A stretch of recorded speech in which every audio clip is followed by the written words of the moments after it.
fantastic. We're solid then. So Kualoa has 3 of them. You're on the middle one right now. This is Kualoa. It's about 622 acres, and the mountain you see off to your left-hand side, folks, that is the namesake of this ranch. That is Kualoa. And Kualoa actually means long back, all right? Long back. Now, I'm hoping somebody will remember that because, well, that's going to come into play a little bit later on in the tour. This particular Oahu Pua'a was purchased way, way back in 1850 by a fellow by the name of Dr. Garrett P. Judd. And Dr. Judd came to Hawaii with the missionaries, but you know what, guys? He wasn't a missionary. He's a physician, a doctor.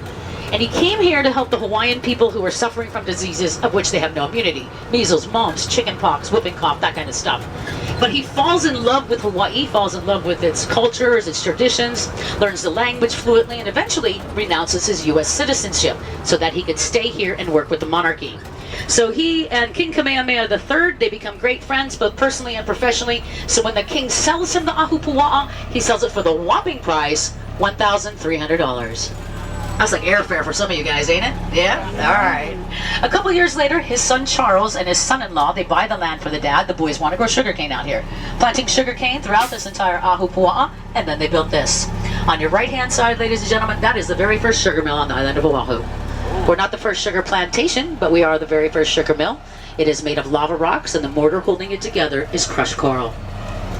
You know, I lived here my entire life, and I always thought it was a church. So I came on a tour to Kualoa, and I was like, what? No.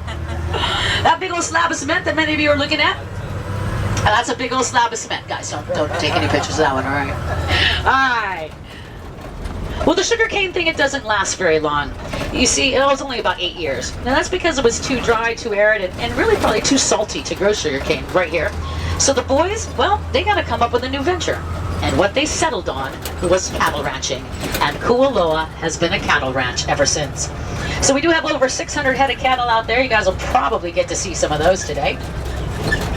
Although, honestly, guys, you've seen one cow in your lifetime, and... Ooh, I like this group. That's right, you have seen them all. Yeah, it's not like we put aloha shirts on them, so I think we're going to be all right out there. All right, friends, let me fast forward you in time.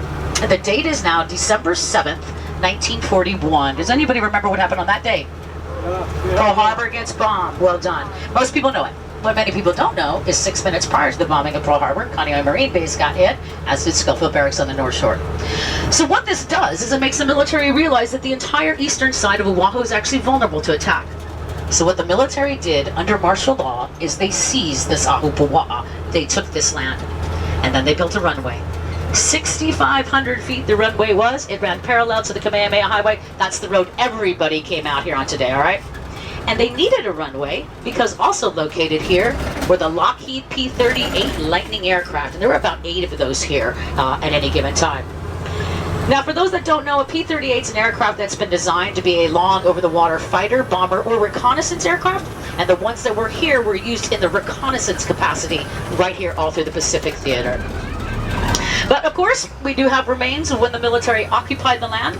There's about 18 to 20 bunkers left on our property. And then there's a whole host of little teeny tiny pillboxes like the one popping up on your right-hand side.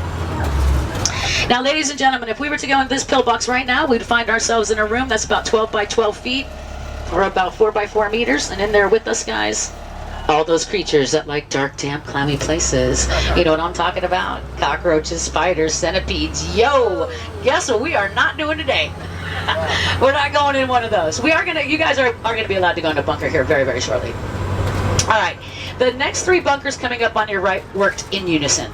First one was for a generator, the middle one for ammunition, and the third one for a 37mm anti-aircraft gun. Now that gun, folks, was actually loaded onto a trailer. The trailer would have been backed into that opening right there, and the guys operating the weapon system would have sat in a little A-clove closest to the bus. You guys see where that gilly grass is popping up out of the top there? Yeah, right there. All right, I got any fans of the TV show Lost on board today? TV show Lost, where are my people at? Girl, who made it to the end? Did you make it to the end? Yes, indeed. What about my friend in the back? Did you make it all the way to the end? Nah, I'm with you, girlfriend. What'd you think of that ending? Junk, yeah. Yeah, I get a lot of that. I'm gonna be straight. I tapped out when the polar bear showed up. Season 1. Sorry.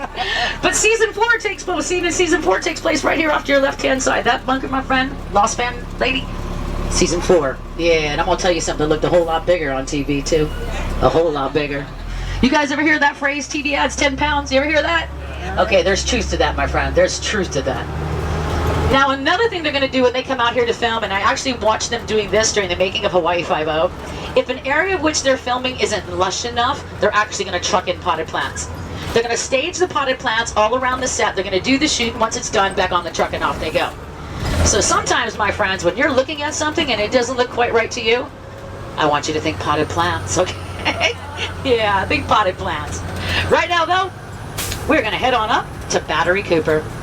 This is the largest bunker on the property, built back in 1943. It has 3 tunnels.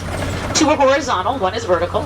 Horizontal tunnels go into the mountain 40 meters, or about 120 feet. The vertical one, 7 stories straight up. And in its heyday, my friends, it housed 2 6-inch, 15-centimeter rapid-fire guns. Now, guys, when I'm talking about a 6-inch gun, I am talking the diameter of the barrel, okay? I'm not talking about 2 guns that are 6 inches. That'd have been ridiculous. Boys up here defending Oahu. Pew, pew, pew, pew, pew. All right, friends, we're going to get to the crest of the hill. You get a gorgeous view of the beautiful Pacific Ocean, but more importantly, you get to see why putting Battery Cooper here was a strategic move on the part of the military to help with the coastal defense of the island of Oahu.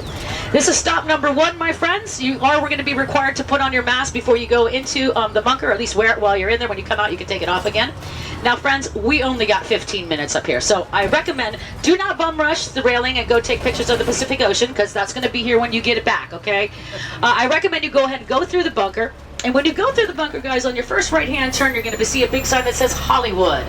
After that sign are 2 very large posters of everything that's been filmed here to date. Do yourselves a favor, take a picture of that, all right? You can leave bags, backpacks, water bottles, stuff you guys don't want to carry. You can leave them on the bus. This is ours for the remainder of your tour. All right, my friends, 15 minutes, we'll call it 30, so no later than a quarter to the top of the hour, we're going to load up and head